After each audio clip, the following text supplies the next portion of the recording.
তো হাসপাতাল নির্মাণ করা হবে। একটু আগেই এর বর্ণনা আপনি আমাদের রেজিস্ট্রার মহোদয়ের কাছ থেকে শুনেছেন।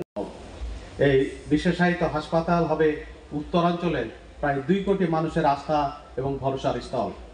আমাদের একটু আগে আমাদের আলোচনাতেই বেরিয়ে এসছে, আমাদের দেশের মানুষ বিভিন্ন সময় পার্শ্ববর্তী দেশে চিকিৎসার জন্য চলে যায়, কিন্তু আমরা জানি আমাদের দেশে অনেক দক্ষ চিকিৎসক আছেন, কিন্তু একটা জায়গার অভাব আছে, সেটা হচ্ছে আস্থার এবং ভরসার জায়গাতে আমাদের ঘাটতি রয়েছে। সেই ঘাটতিতে পূরণে আমাদের এগিয়ে আসতে হবে। এ দায়িত্ব আমাদেরই নিতে হবে।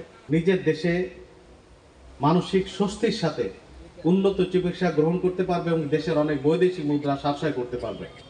আমি স্বপ্ন দেখি একদিন শুধু উত্তরাঞ্চলের মানুষ নয়, সমগ্র বাংলাদেশের মানুষ উন্নত চিকিৎসার জন্য এখানে আসবেন এবং এমনকি প্রতিবেশী দেশের নিকটবর্তী অঞ্চলের মানুষ চিকিৎসা গ্রহণের জন্য এই পরিবেশ বান্ধব ক্যাম্পাসে আসবেন। সবাই মিলে আমাদের শ্রম, মেধা এবং দক্ষতা সর্বোত্তম প্রয়োগ করে আমার এই স্বপ্নের বাস্তবায়নে নিয়োজিত হতে চাই।